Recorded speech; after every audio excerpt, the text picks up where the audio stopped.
Hello everyone, today we are going to be talking about bowling and I'm going to inform you all on the art of bowling and the bowling balls themselves. The four major factors that determine the value of a bowling ball are going to be the weight of the ball, the size of your hand, the type of ball you are going to get, and the physical condition of the ball itself. What I want to start with today are the plastic balls. So plastic bowling balls are going to be ones like this. This is a WD Columbia. It is an 8-pound ball. It is plastic and pink. This is for usually children under the ages of 10, because if you want a heavier weighted ball for them, they usually can't lift it as much. So this is just an 8-pounder. Typically, someone under the age of 10 will have a 6 to 8-pound ball, which will be plastic and will not be weighted. So the difference between this plastic ball and the plastic ball that I use, which is this T-Zone right here, this beautiful blue T-Zone, it actually is a heavier ball. This is a 15-pound ball and it picks up my spares. What this ball will do is that it will pick up the splits that I leave and it will pick up the 7 to 10 pin on either side of the rack. This ball, however, unlike this one here, has fingertips. So I only use the tips of my fingers when using this ball, but it, unlike my strike ball, is still a plastic ball and will not hook like a normal weighted ball will. We have another ball here, which is a Cyclone. This is a 14-pound ball for someone usually along the ages of 12 to 15 and maybe 16, depending on who you are. This is a weighted ball, so this ball will hook. It has fingertips. So when you release the ball, you come off the side of it and it hooks more and it will give you more lift and will hook into the pocket. I have another ball here, which is my ball. It's a Cyborg. This is a 15-pound ball. It is weighted. This is my second strike ball. So this is a ball that you will use on your first go, on your first frame. So when I use this ball, I usually use it as a buffer ball. So if I'm not doing as well on my regular strike ball, I will use this one to see if it does a little more on the lane conditions.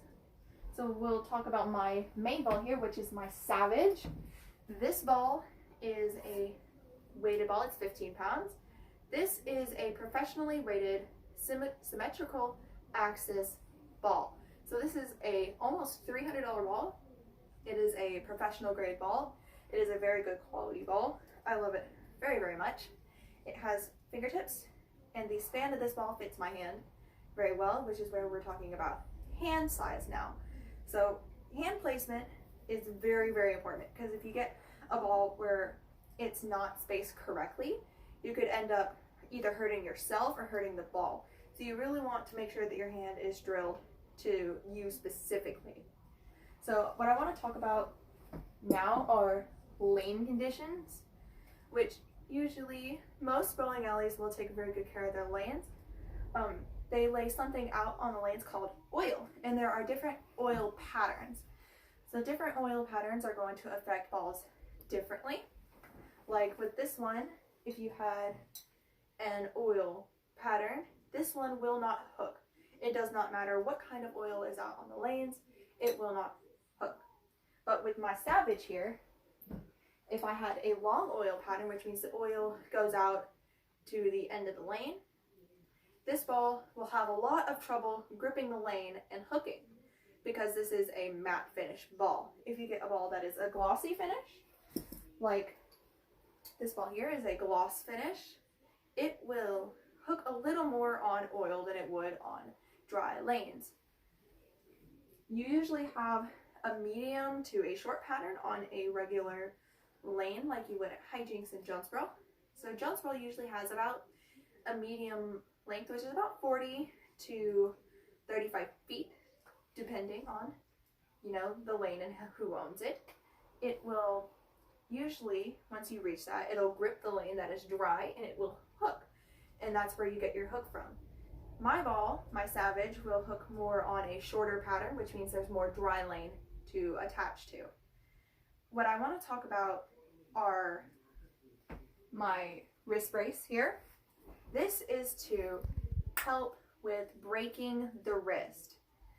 What breaking the wrist means is that on your backswing, when you come back, instead of having your wrist locked and straight, you bend it back. So what this does is that it keeps me from doing that and allows me to stay under my ball.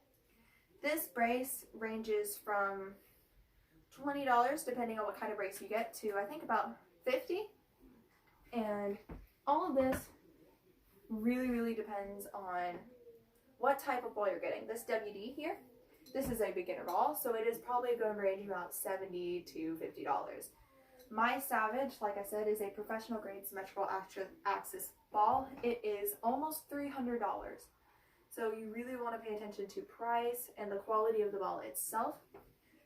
You don't want to get one that's too cheap, because if you get one that's cheap and you throw it and you don't want it to break or get too many chips in it. Like this ball here has been used for a very long time, and there are chips all throughout and scratches. And with this ball here, it's probably about $100 or so, and it also has a lot of chips in it. You really want to focus on which brand you get and the type of ball that it is. I really recommend the 300 Columbia, which is a really good brand of ball, and also Brunswick. Brunswick is really nice. And my spare ball here, which is a T-Zone, I believe this is a Brunswick. Yes, it is. It is a Brunswick. And I really like the quality of these balls here. I want to talk about resin. This is a resin bag. What you do with this is, if your hand is getting too sweaty and coming out of the ball really easily, what you want to do is use this, and it will create a powder on your hand and will help you stick better into the ball. That is all I have for you today, and I hope this helps you better understand how bowling works and how these balls are to you. Thank you very much for listening to me. Bye.